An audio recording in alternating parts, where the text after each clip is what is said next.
एक महिला भक्त वृंदावन से बिहारी जी लेकर अपने घर आई और तभी बाहर से गोलू घर के अंदर आया और माँ से पूछता है कि माँ, यह कौन है? तो मैया ने बोला, ये भगवान हैं और ये ही हमारे मालिक हैं। अब तो घर में जब भी कोई नई चीज बनती तो सबसे पहले बिहारी जी को भोग लगता। पहले यह सब चीजें गोलू को सबसे पहले मिलती थीं। इससे गोलू बहुत चिढ़ने लगा और मन ही मन ठाकुर जी को कोसने लगा। एक दिन गोलू की माँ काम पर जाते समय बोली, गोलू, यमुना जी से मटके में जल भर कर लाना। जब गोलू पानी भरने के लिए जाने लगा तो जाते जाते बिहारी जी को कहने लगा, खाने के लिए तो सबसे पहले तैयार रहते हो, लेकिन काम तो मुझे ही करना पड़ता है। अगर यहाँ रहना है तो काम करो। कहकर गोलू यमुना जी से जल भरने के लिए चल पड़ा। गोलू जब यमुना जी में जल भरने लगा तो उसने देखा कि यमुना जी के अंदर बिहारी जी विराजमान हैं और कह रहे हैं, ला गोलू, घड़ा हम भर देते हैं। गोलू उनको देखकर हैरान हो गया और बोला, नहीं नहीं, मैं अपने आप भर लूंगा। लेकिन ठाकुर जी ने उसके हाथ से घड़ा ले लिया और भरकर घर ले आए।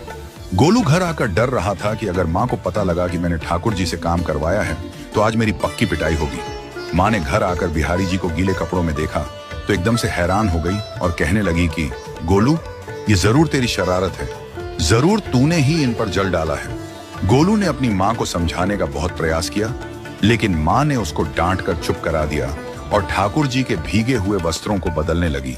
अगले दिन जब माँ ने गोलू को अनाज पिसवाने का काम दिया तो बिहारी जी फिर अनाज का कनस्तर ले आए और माँ को ठाकुर जी के वस्त्रों के ऊपर सूखा आटा पड़ा मिला। तो माँ ने फिर गोलू को डांटा कि तुझे पता नहीं कि ये हमारे भगवान हैं और तू भगवान के साथ शरारत करता है। आज तूने फिर इनके ऊपर आटा फेंका है। तो गोलू शपथ लेकर कहने लगा, नहीं माँ, मैंने कोई शरारत नहीं करी है। ये तो मेरे हाथ से गेहूं का कनस्तर लेकर खुद पिसवा कर आए हैं। गोलू की माँ आज बहुत गुस्सा हुई। अगले दिन फिर माँ बोली, बेटा गोलू, आज तुम्हारे बाबा बाहर गांव से वापस लौट आएंगे। बस आज का ही काम है, तुम जंगल से थोड़ी लकड़ियां ले आना। गोलू फिर डर गया, कहीं ठाकुर जी फिर मेरे पीछे ना आ जाएं। गोलू ने माँ को बोला कि मैं चला तो जाऊंगा, लेकिन बिहारी जी को समझा लो, वो मेरे पीछे ना आई। उसकी माँ हंसकर बोली, हाँ हाँ समझा दूंगी, तुम जाओ तो सही। गोलू जल्दी जल्दी लकड़ियां लेने जंगल में चला गया और माँ काम पर चली गई। लेकिन उस दिन माँ काम से जल्दी वापस आ गई और देखा बिहारी जी अपनी चौकी पर विराजमान नहीं है। वह तो एकदम से घबरा गई कि कहीं गोलू की शरारत तो नहीं। वह भागी भागी जंगल की तरफ गई।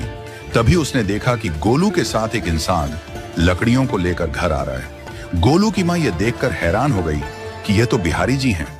ये क्या हमारे भगवान हमारा काम कर रहे हैं? इसका अर्थ गोलू ठीक कह रहा था। वह जल्दी जल्दी